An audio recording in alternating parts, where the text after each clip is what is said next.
34 நாள் அந்த தீவில் ஒரு பெரிய விழா மாதிரி. அப்ப எல்லாரும் குடும்பத்தோட போயிட்டார். கீழே இருக்கக்கூடிய சர்வன்ஸ் தவிர, கோவிலர்கள் தவிர, பாக்கி ராயல் ஃபேமிலியில இருக்கிற எல்லாரும் கிளம்பி போயிட்டாங்க, கிருஷ்ணன் உட்பட. இப்ப இந்த சுபத்திரையும் கூட்டின்னு போனோம். நான் பலராமர் சொல்லிட்ட, சுபத்திரா நீ இந்த சுவாமிக்கு கொஞ்சம் நல்லா பார்த்துக்கோ, நாங்கள்லாம் வரலைன்னு சொல்லிட்டு 34 நாள் வரைக்கும் இருக்கணும், அவர் எங்கேயும் போக முடியாது, அதனால தயவுசெய்து நான் தான் பார்த்துக்கொண்டு போயிட்டார். சரி சொல்லி நான் சான்ஸ் அப்படின்னு நினைச்சுட்டாங்க. உடனே கிருஷ்ணன் சொன்னாண்டே, இந்த 34 நாளுக்குள்ள நீ எப்படியாவது அவளை சரி கட்டி எழுதி கிட்னாப் பண்றதும் உன் பொறுப்பு, அதனால அதுக்குள்ள நீ பண்ணிக்கலன்னா உன் சாமர்த்தியம் அவ்வளவுதான். இங்க முறையான கல்யாணம் அது இது அண்ணாத்தை சொல்லி பண்றேன் அது இது பார்த்துட்டு இருந்தேன்னா ஒன்றும் நடக்காது. ஏன்னா அண்ணா ஏற்கனவே ஒரு முடிவு செய்து விட்டார். அவர் மனதில் துரியோதனன் மட்டும்தான் இருக்கிறான். அதனால் சுபத்திரையை திருமணம் செய்து கொடுப்பது என்றாலும் கூட துரியோதனனுக்கு தான் கொடுப்பாரே தவிர நிச்சயமாக உனக்கு கொடுக்க மாட்டார். அதனால இப்ப நீ அந்த விஷயத்தெல்லாம் பற்றி யோசிக்காம எப்படியாவது இந்த 34க்குள்ள நைசியா பிளான் பண்ணி 2 பேருமா இங்க இருந்து போயிடுங்க. சரி அவனும் போயிடலாம். பலராமர் பாவம் எல்லாத்தையும் நம்பிட்டு போயிட்டார். இப்ப இந்த சுபத்திரையும் இவங்க 2 பேரும் திட்டம் போட்டார்கள். ஒரு குறிப்பிட்ட நாள், ஒரு குறிப்பிட்ட லக்னம், அந்த நேரத்துல இங்கிருந்து நாம் கடந்து போய் விடுறது. இதற்கு இடையில கிருஷ்ணா என்ன பண்ணா, இதுக்கு ஃபார்மல் அப்ரூவல் ஒன்று வாங்கணுமே நினைச்சுட்டாங்க. இந்த ஃபார்மல் அப்ரூவல் யார்கிட்ட வாங்கணும்? யுதிஷ்டிரன் கிட்ட. அதனால யுதிஷ்டிரனுக்கு ஒரு மெசேஜ் அனுப்பிச்சு, இந்த மாதிரி இங்க அர்ஜுனன் தீர்த்தயாத்திரன் வந்த இடத்துல இந்த மாதிரி சுபத்திரைக்கு அவன் மேல ஒரு ஆசை இருக்கு, அவனுக்கும் லேசம் ஆசை இருக்கு, அதனால நீங்க பர்மிட் பண்ணாக்க நான் சுபத்திரையை அனுப்பிச்சு விட்டுறேன் அவனோட அப்படின்னா. நீ அனுப்பிச்சு விட்டுற உனக்கு கவலைப்படாது, முடிஞ்சு போச்சு. இப்ப யுதிஷ்டிரர் வீட்டுல இருக்கிற பெரியவருடைய அனுமதி வாங்கியாச்சு. இவர்கள் அத்தனை பேரும் விழாவில் இருக்கிற அன்னைக்கு தான் திரும்பி வர போறாங்க. அன்னைக்கு தான் விழாவில் முடிஞ்சு அவர்கள் திரும்பி வருகிறார்கள். அதற்கு சரியா ஒரு 1 hour அவங்க இங்க லேண்ட் ஆக போறாங்க, இவங்க கிளம்பணும் முடிவு பண்ணலாம் அந்த டயத்துக்கு. அதனால தேர்ல அர்ஜுனன் ஏறிக்கொண்டு ஓட்ட ஆரம்பிச்சான். சுபத்திரையை ரதத்தில் ஏறிக்கொள்ளலாம். உடனே சுபத்திரை சொன்னா, நீ பின்னாடி உட்காரு, நான் தேரை ஓட்டுகிறேன். ஏன்னா உன்னோட பாஸ்தா நான் தான் ரைட் பண்ணுவேன். நல்லா கவனிச்சீங்க, நம்ம ஊர்ல இருக்கக்கூடிய பெண்கள் எல்லா துறைகளிலும் எல்லா காலங்களிலும் சிறந்தே விளங்கினார்கள் என்பதற்கு ராமாயணம் மகாபாரதம் சான்று. கைகேயி அவதான் போர்ல தசரதனுக்கு உதவி செய்கிறாள். அதனால நல்லா கிடைக்கணும். சத்தியபாமா மிகப்பெரிய அளவில் அவர் போர்க்களத்தை எல்லாம் சந்தித்து இருக்கிறவள். வேதத்துல பல பெண்களை பற்றிய பேச்சு வருகிறது. எல்லோருமே போர்க்களம் கண்டவர்கள். அதனால இப்பதான் நெருங்கில முதல் போஸ்ட் கிடைச்சிருக்கு, இப்பதான் ஆர்மியில் அப்பாயிண்ட் பண்றாங்க, இப்பதான் நேவியில் அப்பாயிண்ட் பண்றாங்கன்னு யாரோ ஒரு பொண்ணுக்கு எங்கேயோ ஒரு போஸ்டிங் கிடைச்சோட உடனே இந்த நாட்டிலேயே ஒண்ணுமே நடக்காத மாதிரி இப்பதான் நடக்கிற மாதிரியும் ஒவ்வொரு பையனும் சொல்லிட்டு இருக்கான். தப்பு. உலகத்திலேயே எல்லா துறைகளிலும். ஆனால் ஏன் எல்லாருக்கும் அந்த சான்ஸ் கிடையாது? யாரோ ஒருத்தி அந்த மாதிரி ஒரு எக்ஸல் ஆகி வரணும் அப்படிங்கிறது தான் முடியுமே தவிர எல்லாரும் எக்ஸல் ஆக முடியாது. இப்ப எல்லாரும் ஆபீஸுக்கு போறோம், அதனால எல்லா பேரும் போதான். யாரோ ஒருத்தி பேங்க் சேர்மனாவோ, யாரோ ஒருத்தி ஒரு பெரிய சிஇஓவோ, அவ பேர் தான் வரும். சிஇஓவா இந்த பெண் வந்து விட்டாள் அப்படின்னாக்க உடனே ஒருத்தி தான் வந்தான்னு அர்த்தமா? ஊர்ல இருக்கிற எல்லாரும் தான் எல்லா ஆபீஸ்லயும் ஒர்க் பண்ணிட்டு இருக்காங்க. எல்லாரும் சிஇஓ ஆக முடியாது, எல்லாரும் சேர்மன் ஆக முடியாது. அந்த மாதிரி தான் இருக்கும். இவர்கள் பெயர்கள் சும்மா இங்கொன்றும் அங்கொன்றுமாக பெயர் இருந்தாலும் கூட எல்லா துறைகளிலும் அவர்கள் இருந்தார்கள். ஆனா பேசிக்கா ஒரு குடும்பத்தில் ஆண் அவன் ஒரு பொறுப்பை செய்யணும், இன்னொரு பொறுப்பை பெண் தான் செய்யணும். அந்த பொறுப்பு குடும்பத்தை கவனித்துக் கொள்ளுதல். ஏன்னா ஈக்குவலி இம்பார்ட்டன்ட். இப்ப பெண்களும் கூட எல்லாமே வெளியில அக்கறை செலுத்த ஆரம்பிச்சுட்டாங்க. அவங்க குடும்பம் என்ன இருக்கு, அதனால இந்த குடும்பத்துல ஆம்பளை இந்த ரோலை பிளே பண்ணக்கூடாதா சார் அப்படின்னா இந்த வயதுக்கு துப்பு இல்லையே. பிரச்சனை என்னன்னா, சரி இவன் கட்டிக்காரனா இருந்தாலும் அதை பண்ணலாம். ஒரு பிள்ளைய வளர்க்க முடியுமா? என்னால ஒரு பிள்ளைய அன்பா பேச முடியுமா? இவங்க எமோஷனல் இது கொடுக்க முடியுமா? ஒரு தாயால தான் முடியாது. அதனால ஒரு வீட்டுல ஒரு பெண்ணுக்கு இந்த ரோல், மதர் ரோல் அது இம்பார்ட்டன்ட். அது கெட்டு போறவங்க என்ன பண்ணுட்டான். அதனால இப்ப சுதந்திர இப்ப அவர் ஏற்கனவே இதெல்லாம் பயிற்சி பெற்றவள். அதனால அவன் முன்னாடி வந்து ரதத்தை சாரதியம் பண்ணுகிறாள். இவன் கிளம்பலாம். இவன் இப்படி கிளம்பலாங்கிறது தெரிஞ்ச உடனே ஏற்கனவே அந்த ஊர்ல இருக்கக்கூடிய வீரர்கள் யாதவர்கள்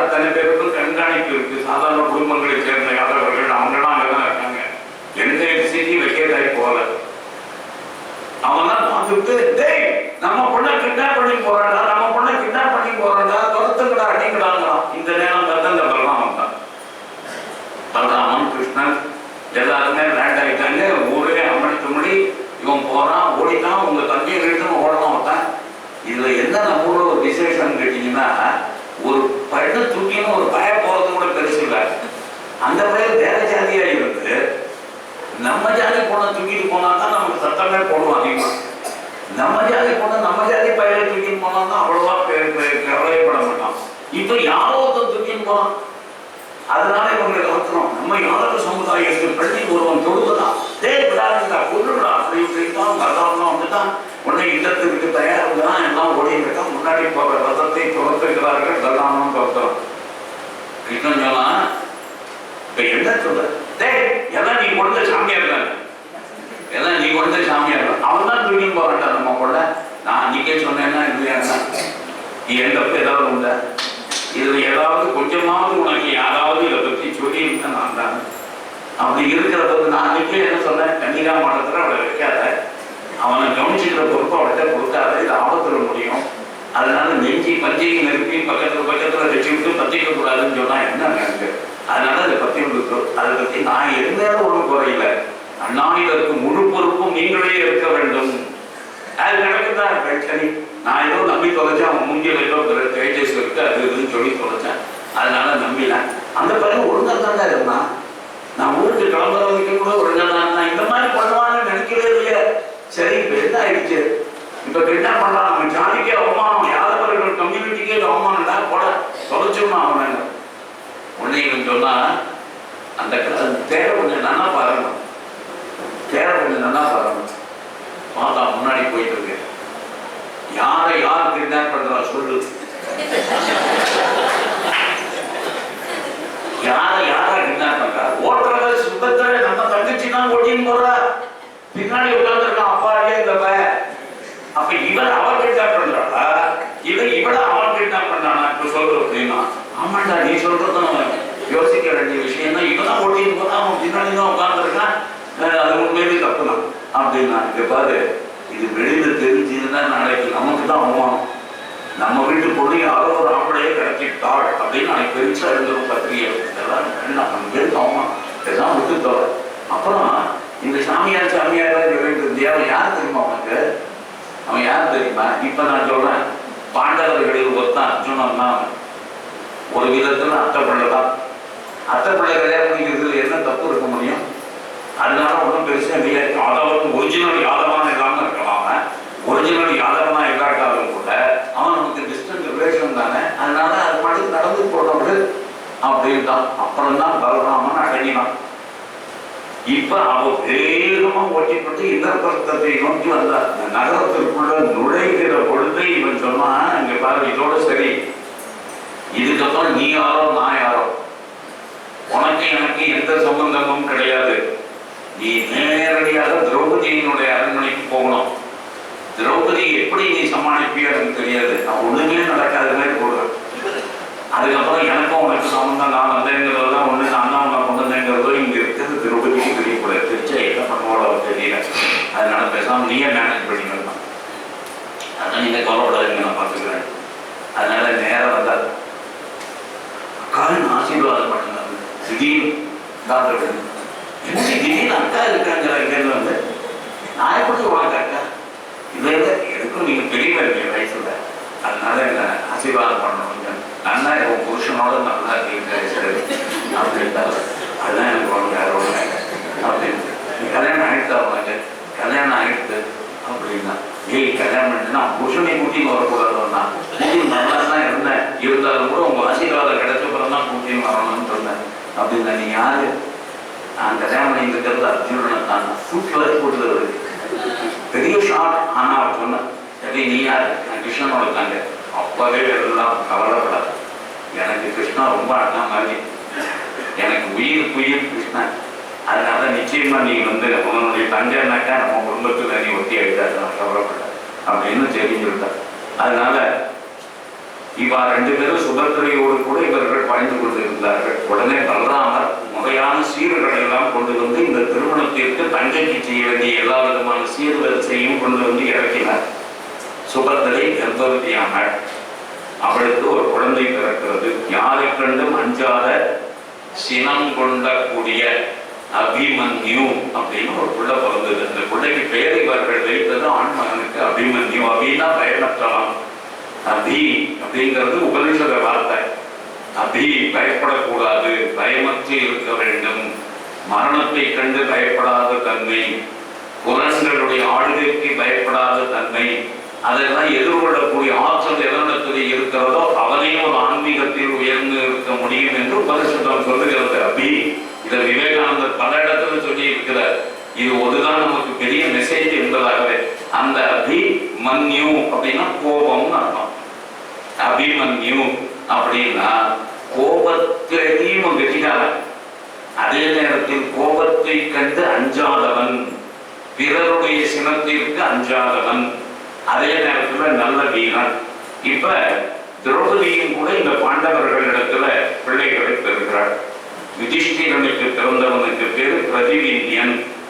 அந்த பிரதிவிந்தியன் என்கிற பெயர் ஏன் வச்சா அப்படின்னா எதிரிகளின் தாக்குதலை எதிர்கொண்டு விந்தியமலை போல நிற்கக்கூடியவன் அப்படிங்கிறதுனால அவனுக்கு பிரதிவிந்தியன் அப்படின்னு பேரு.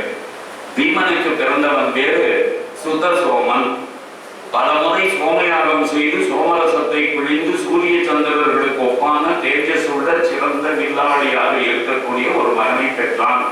அந்த மகனுக்கு சுதசோமன் என்பதாக பெயர். அர்ஜுனனுக்கு பிறந்தவன் ஸ்ருத கீர்த்தி.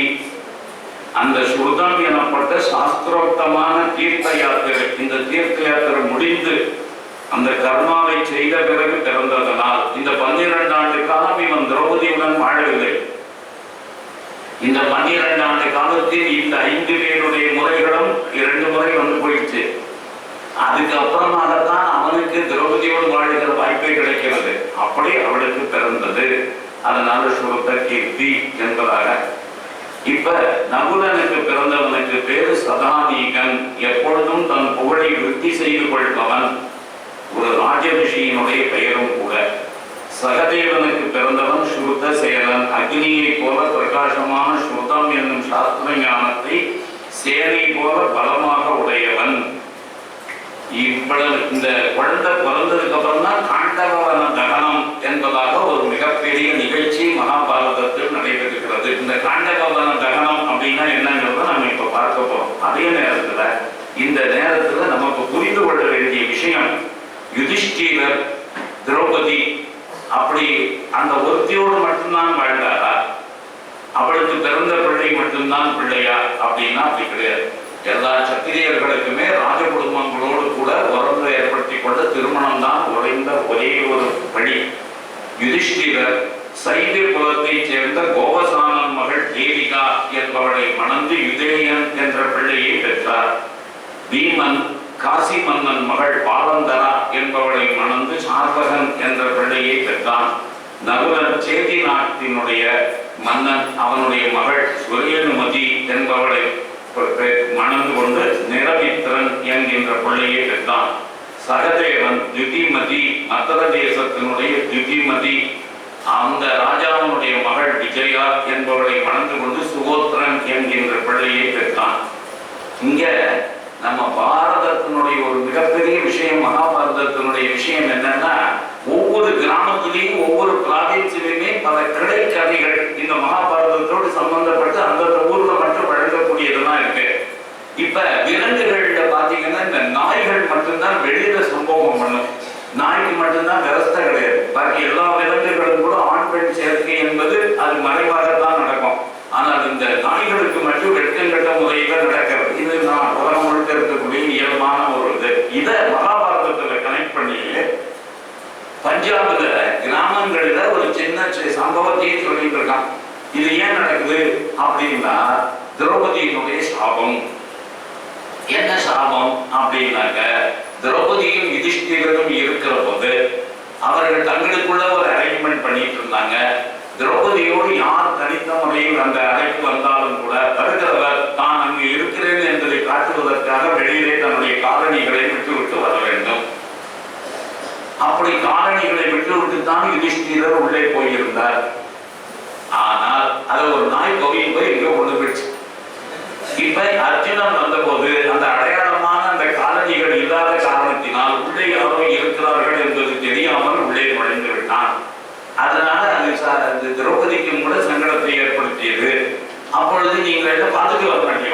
இல்லையா அப்படிங்கிற மாதிரி கேட்கிற போது அங்க ஒன்றும் வெளியில காலணிகள் எதுவும் இல்லையே அப்படின்னு ஒண்ணு. இந்த காலணிகளை எடுத்து சென்ற காலணியை கவர்றதுங்கிறது நாய்க்கு இருக்கிற குணம். அது நீங்க செப்பல் வந்து கவின் போறதுங்கிறது அதுக்கு எப்பவுமே ஒரு குணம். அதனால அதுதான் கொண்டு போய் இங்க போட்டிருக்கு அப்படிங்கறத புரிஞ்சினோடனே இனிமேல் இந்த நாய்கள் எல்லாமே வெட்டங்கட்ட முறையில எல்லா இடங்களிலுமே சம்பவம் செய்யட்டும் என்ற ஒரு சாபம் கொடுத்தாள். அதுக்கப்புறம் தான் நாய்கள் இப்படி சம்பவம் செய்கின்றன. இதுல உடனே கற்பனை எல்லாம் இல்லை, இது சும்மா ஒரு என்ன சொல்றது, ஒரு மகாபாரதத்துல நடந்த ஒரு எபிசோடோட இப்ப அணிலுக்கு 3 கோடு போட்ட ராமர்னா அவர் 3 கோடு போட்டதுக்கு அப்புறம் தான் எனக்கு வந்து அணிலுக்கு 3 கோடு. இதை நமக்கு சுவாலஜி படிச்சவங்க ஏற்றுப்பாங்க. அந்த அணிலுக்கு ஏன் 3 கோடு இருக்குன்னா அந்த அணிலுடைய உடல் ரீதியான கோடு அது 3 கோடு. இதில் உடனே அவர் தான் தடவி கொடுத்தாரு, அந்த வெள்ளாவை தடவினாரு, உடனே அதுக்கு கோடு வந்துருச்சுன்னா உடனே இதையும் அதையும் அப்படி பார்க்க கூடாது. அது எப்படி பார்க்கணும்னா இயல்பாக இருக்கக்கூடிய ஒரு விஷயத்தை நான் எப்படி என்னுடைய புராணத்தோடு இணைக்கிறேன், அந்த ஆற்றல், அந்த கற்பனை, அதை என்னுடைய பண்பாட்டோடு நான் எப்படி சம்பந்தப்படுத்துகிறேன், அதுல நான் எப்படி வெற்றி பெறுகிறேன், அது ரொம்ப முக்கியம். அதுதான் இந்த நாட்டுல நிறைய நடந்திருக்கு அப்படிங்கிறதுக்காக இதை சொன்னேன். இப்ப இந்த காண்டவ வனம் அப்படின்னா என்னன்னா, இந்த காண்டவ பிரஸ்தம் என்கின்ற ஒரு போர்ஷன் பாழடைந்த நகரம், அந்த நகரத்தை சரி பண்ணியாச்சு. இப்ப புதிய நகரம் கட்டப்பட்டு விட்டது. ஆனா சுத்தி வர நிறைய ஃபாரஸ்ட் ஏரியா, டென்ஸ் ஃபாரஸ்ட். இப்ப அதை பத்தி அவங்க கவலைப்படவே இல்லை. ஏன்னா இங்க ஒரு நகரத்தை உருவாக்குகிற அளவுக்கு அகலமான வீதிகள், மக்கள் குடியேற்றத்துக்கான வழி, அக்ரிகல்ச்சருக்கு டெவலப்மெண்ட்டுக்கு எல்லாத்துக்கும் பண்ணியாச்சு. ஆனால் இந்த பக்கத்துல இவ்வளவு ஃபாரஸ்ட் இருக்க, இது நமக்கு பாதுகாப்பு அல்ல அப்படின்னு கிருஷ்ணன் சுபத்திரைக்கு சீடு கொண்டு பலராமனோடு வருகிற பொழுது இப்ப இங்க ஓராண்டு காலம் தங்கலாம். அந்த ஓராண்டு காலம் தங்குகிற போது பெரும்பாலான நேரத்தை அர்ஜுனனோடு செலவழிக்கலாம். அப்படி அந்த அர்ஜுனனும் கிருஷ்ணனும் ஒரு நாளைக்கு இந்த அவுட்ஸ்கர்ட்ஸ்ல போகிற போது இந்த டென்ஸ் ஃபாரஸ்ட பார்க்கறாங்க. இவ்வளவு பெரிய காடு நமக்கு பக்கத்துல இருக்கிறது பாதுகாப்பு அல்ல. நல்லா கவனிச்சீங்க, ஆப்கானிஸ்தானத்திற்கும் பாகிஸ்தானுக்கும் இடையிலே இருக்கக்கூடிய அந்த வனாந்தர பகுதியில் தான் ஒசாமா பின் லேடன் ஒளிந்திருந்தான். எல்லா டெரரிஸ்டுகளும் அங்குதான் இருக்கிறார்கள். எல்லா டெரரிஸ்டுகளுக்கும் புகலிடம் அப்படிப்பட்ட வனாந்தர பிரதேசங்கள் தான். ஏன் இந்த இலங்கையில் இருக்கக்கூடிய வன்னி பகுதி, அதில் தான் எல்டிடி ஆட்கள் எல்லோருமே ஒளிந்திருந்தார்கள். அதனால இந்த மாதிரி ஒரு ஏரியா வந்துருச்சுன்னா அது அதுக்கு பயன்படும் அப்படிங்கிறது ஒரு இந்த இடத்துல சும்மாவான ஒரு அக்னிக்கு நெருப்பு பகவான் அப்படியே கேட்டார், அப்படியே இந்த ஃபாரஸ்ட் முழுங்குரு அப்படின்னு சொன்னாரோட எரிஞ்சது அப்படியெல்லாம் இந்த புராணத்துல இருக்கிறத அப்படி பார்க்கக்கூடாது. நாம அதை அப்படியே ஹிஸ்டரியோட எப்படி பொருத்தி பார்க்கணும். ஹிஸ்டரி இதெல்லாம் ஹிஸ்டரி. இதுல என்ன சும்மா கதை சொல்லி இந்த மாதிரி அக்னி பகவான் இப்படியே அவருக்கு பசி வந்துருக்கு, அதனால காட்டை எரிச்சுக்கிறேன் அப்படின்னா சரின்னு சொல்லிட்டு காட்டை எரிச்சார் அப்படிங்கிறது மேலோட்டமா பார்த்தா அதான் புரியும். அதனால பௌராணிக ரீதியா நம்ம பார்க்கக்கூடாது. இதெல்லாம் ஹிஸ்டாரிக்கலா பார்க்கணும். பார்க்கிற போது டென்ஸ் ஃபாரஸ்ட் டெரரிஸ்டுக்கு புகலிடம், ஆகவே இந்த ஃபாரஸ்ட்டை அழிச்சுடணும்னு நினைச்சான் கிருஷ்ணன். ஃபாரஸ்ட் அழிக்கணும்னா யாருடைய உதவி தேவை? தீ வைக்கிறது ஒண்ணுதான் வழி. அதனால அந்த தீயெல்லாம் ஒழிஞ்சு போச்சு. இப்ப என்ன வேடிக்கைன்னா, இந்த டெரரிஸ்ட்ல ஒருத்தன் அன்னைக்கே நான் பரீட்சித்துங்கிறவனை தாக்க வந்த தட்சகனை பத்தி சொன்னேன். இப்ப பரீட்சித்து இனிமேதான் வரப்போறான். இப்ப பரீட்சித்துக்கு முன்னோர்களை பத்தி பேசிட்டு இருக்கோம். தட்சகங்கிறவன் இப்ப டெரரிஸ்ட், அவன் இன்னும் இருக்கான். அந்த தட்சகன் அந்த ஜனநாயகம் பண்ணி நீ அகத்துல கூட அவனை வீழ்த்த முடியல. அப்படி இருந்தான் அவன். எல்லாரும் செத்துட்டாங்க, அவன் ஜாடல. இப்ப அவன் உயிரோட இருக்கான். ஆனா அந்த நேரத்துல அந்த காட்டில் அவன் இல்லை. ஆனால் அந்த தட்சகனுடைய மனம் அஸ்வசேனன் அப்படிங்கிறவன் அந்த டெரரிஸ்ட் அங்க இருந்தான். இவங்க டெரரிஸ்டுகளை ஒழிக்கிறதுக்காக தீ வச்சு நாலா பக்கமும் எரிக்கிறாங்க அப்படின்னு தெரிஞ்சோடனே, நல்லா கவனிச்சிங்க, நான் இதெல்லாம் கதை மட்டும் சொல்லல. நாகாலாந்துல அண்டர் கிரவுண்ட் நாகாஸ் நம்ம தேசத்துக்கு ஒரு மிகப்பெரிய பிரச்சனையை உண்டாக்கினாங்க. அப்புறம் இந்த நாகா அண்டர் கிரவுண்ட் நாகா பிரச்சனையே முடிஞ்சு போச்சு. அந்த மாதிரி ஒரு நேரத்துல நான் நாகாலாந்து போயிருந்தேன். அப்ப நாகாலாந்துல இந்த கவர்னர் அவருடைய மாளிகையில தான் எனக்கு தங்கறதுக்கான இடம். ஏன்னாக்க நாங்க நாகாலாந்துல விசேஷமான வேலை செஞ்சுட்டு இருந்தோம். அதனால நாகாலாந்துல அட்வைசர் டு தி கவர்னர், அதாவது ராஷ்டிரபதி சாசனம். அதனால ராஷ்டிரபதி ஆட்சி நடந்ததுனால சீஃப் மினிஸ்டர்லாம் லோக்கல் ஆட்கள்லாம் ஒத்தனும் கிடையாது. அதனால சென்ட்ரல் கவர்மெண்ட்டினுடைய நேரடி பார்வையில் அதனால அட்வைசர் டு கவர்னர் பேர் முற்கோட்டு ராமணி மேனன் ஒரு ஆள். அவர் கேரளாக்காரர். அவர் தான் அட்வைசர் டு கவர்னர். அதனால அவர் என்ன சொல்லியிருந்தா, நீங்க எப்போ வந்தாலும் ஒருவேளை சாப்பாடு என் கூட சாப்பிடணும். நீங்க எங்க தங்குறீங்களோ அங்க தங்குறீங்க. உங்களோட திமாப்பூர்ல ரிசீவ் பண்ணி இந்த ஒரு நாகாலாந்து சுற்றி பயணம் கவர்மெண்ட்டுடைய வெஹிக்கிள் வரும். அந்த மாதிரி கவர்மெண்ட் வெஹிக்கிள் கொடுத்துருந்தாங்க. நான் போனேன். போயிட்டு எல்லாம் கிட்டத்தட்ட ஒரு 4-5 நாள் இருந்துட்டு அப்படி திரும்பி வருகிற போது இவரோட விருந்து, இவரோட சாப்பிட்டுட்டு நான் கிளம்பணும். அது எதுக்காக சாப்பாடுக்கு ஏற்பாடு பண்ணுவார் அப்படின்னாக்க, நான் போயிட்டு வந்ததுல என்ன அப்சர்வேஷன்ஸ், இப்ப நீங்க என்ன பார்த்தீங்க அப்படின்னு. அப்ப நான் அவர்கிட்ட ஒரே ஒரு கேள்வி தான் எனக்கு கேட்கறதுக்கே இருந்தது. அது என்னன்னு கேட்டா, எல்லா இடத்துலையும் நல்ல டென்ஸா இருக்கு ஃபாரஸ்ட். ஆனா அங்கங்க சொட்டத்தடை விழுந்த மாதிரி சில இடத்துல மட்டும் எந்த மரங்களும் இல்லை, அப்படியே எரிஞ்சு போய் தீஞ்சு போய் கருகி போய் கிடக்கு பல இடங்கள். இது எப்படி பாசிபிள்னு எனக்கு தெரியல. எல்லா இடமும் டென்ஸ் ஃபாரஸ்டா இருக்கு, இடையில இடையில இந்த தலையில சொட்ட விழுந்த மாதிரி இப்படி இருக்க அப்படின்னு. அப்பதான் அவர் சொன்னார், இது இந்திரா காந்தி அம்மா அவனுடைய வேலை. இது மட்டும் இல்லைன்னா இன்னைக்கு இந்த நாகாலாந்து நம்ம கையில கிடையாது. இந்த அண்டர் கிரவுண்ட் நாகாஸ் நம்மளை அட்டாக் பண்ணுவான், நம்ம ஆர்மி பெருமை தாக்கும். ஆனா அவங்க எல்லாருமே கொரில்லா வார்ஃபேர்ல ரொம்ப கெட்டிக்காரனுங்க. நம்ம ஆர்மிக்கு அந்த கொரில்லா வார்ஃபேர்லாம் தெரியாது, அதனால ரொம்ப கஷ்டப்படும். அது மட்டும் இல்லை, அடிச்சு தாக்கி விட்டு என்ன பண்ணுவாங்க, இந்த ஃபாரஸ்ட்டுக்குள்ள போயிடுவாங்க. இந்த ஃபாரஸ்டினுடைய ஒரு பகுதி சைனாவுக்குள்ள போகுது, ஒரு பகுதி பர்மாவுக்குள்ள போகுது, பர்மா பாடலாம். அதனால இவங்க பிடிக்க முடியாது, அடுத்த நாட்டுக்கு போயிடுவான். திடீர்னு இன்னொரு நாளைக்கு வந்து தாக்குவான்.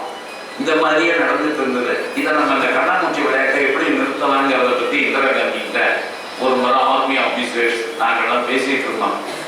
உடனே அவர் சொன்னா, ஒன்று செய்யுங்க, இவங்களை உள்ள விரட்டுங்க, விரட்டி விட்டு நீ விட்டாத அவன் போயிட்டான்னு சொல்லிட்டு, உனக்கும் உள்ளுக்குள்ள போய் அவனை சேஸ் பண்ண முடியல, ஃபாரஸ்ட் கூட உனக்கு டோபாகிராஃபி தெரியல. அதனால பேசாம 4 பக்கமும் பெட்ரோல் ஊற்றி தீ வச்சிருங்க. 4 பக்கத்துலையும் பெட்ரோல் ஊற்றி தீ வச்சுட்டேன்னா இவன் உள்ள நுழைஞ்சவன் நிச்சயமா இந்த காட்டு தீயில வெந்து செத்து போடுவானுங்க.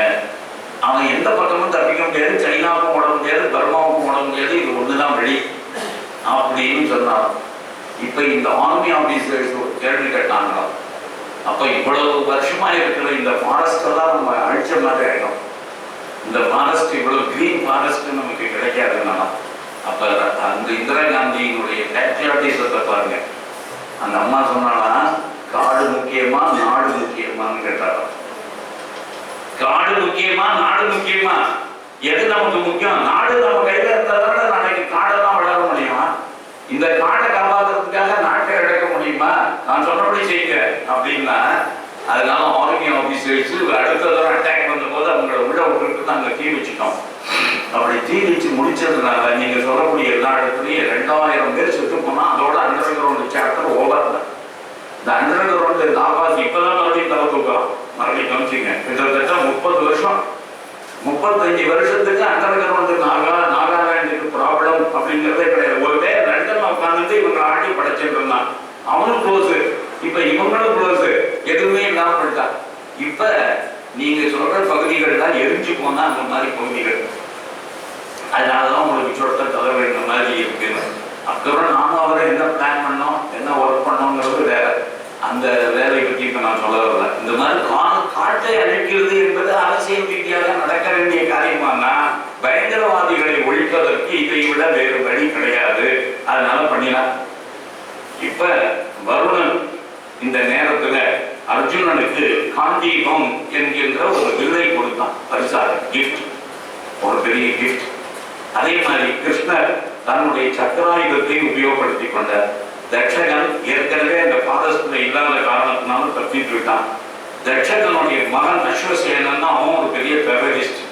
அவனுக்கு இந்திரன் ஒரு மிகப்பெரிய மழையை பெய்து தீயில் அவன் வெந்து சாகாமல் அவனை காப்பாற்றி அடைக்கலம் கொடுத்தான்.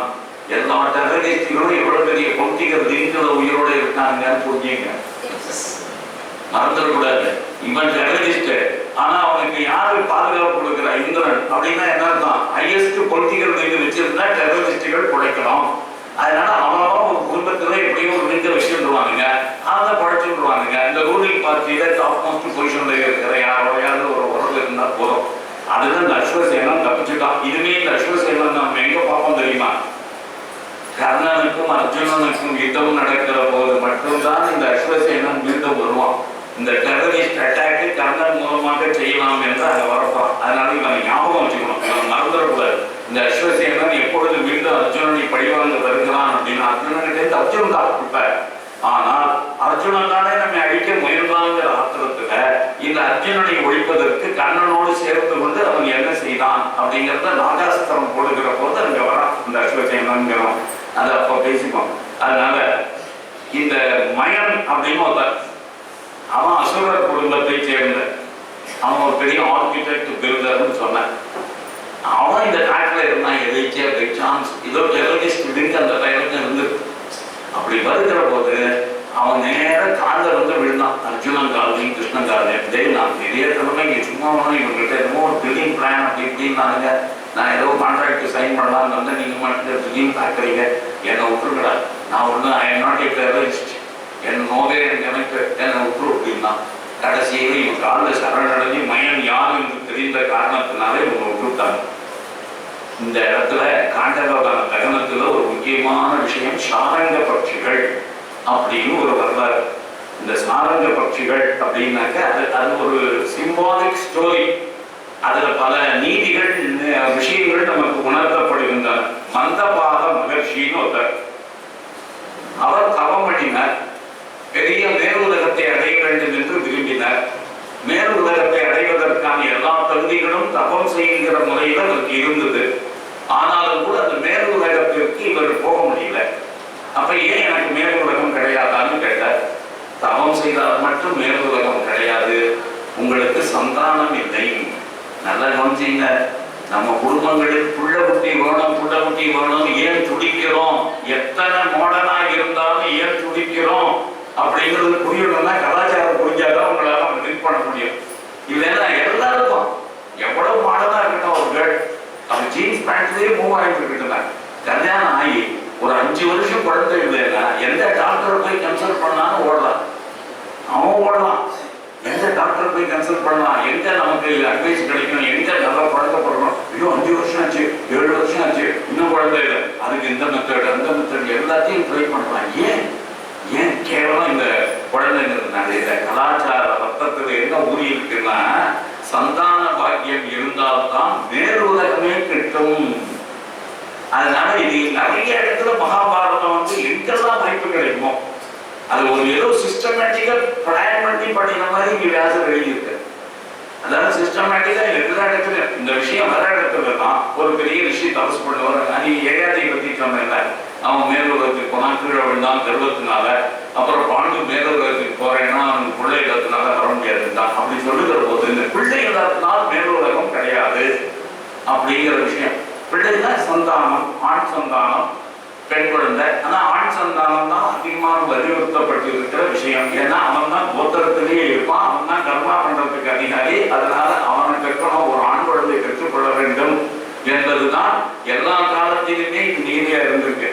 இப்ப இந்த மந்தபாத மகர்ஷி அப்படி மேற்கொண்டு போக முடியலன்னு சாரங்க பறவை கடிதத்துல, சாரங்கம் என்பது ஒரு விதமான பட்சி, ஒரு நேம் ஆஃப் தி வெரைட்டி, ஒரு பேர்டு அவ்வளவுதான். இப்ப குயில் காக்கை அப்படின்லாம் சொல்ற மாதிரி சாரங்கம் அப்படின்னு ஒரு பட்சி. அது சந்தானத்தை விருத்தி செய்ய ஜெரிகை அப்படின்னு இன்னொரு பேர்டு அதோடு கூட சேர்ந்து 4 பறவை குஞ்சுகளை பெற்று எடுக்கிறது. எல்லாமே இருக்காங்க, சந்தான பாக்கியம் இல்லாம அங்க போக முடியலங்கிறதுக்காக. அதனால லபிதை அப்படின்னு இன்னொரு பெண் பறவை அதோடு இதற்கு உறவு வருகிறது. இந்த ஜெரிகையை விட்டுவிட்டு லபிதையினுடைய இல்லத்திற்கு இந்த மந்தபாத மகிழ்ச்சி இப்பொழுது ஒரு புறா இந்த பேர்டு வடிவத்திலே இருக்கிறவர் அங்க போயிடுறார். அப்ப இந்த ஜெரிகை 4 குழந்தைகளையும் பெற்று இந்த 4 குழந்தை பிறக்கும் போது கூட அவர் பார்க்கவே இல்லை. முட்டை போட்டது குஞ்சு வெடிகளெல்லாம் போயிட்டார். அப்படி இருக்கிற போது இந்த முட்டை பொறிச்சு குஞ்சு வந்து அந்த குஞ்சுகளை காப்பாற்றுகிற பொறுப்புல இந்த தாய் இருக்கிறார். அப்பதான் இந்த தீ பிடிக்கும், காண்டகவனம் எரியும். அப்ப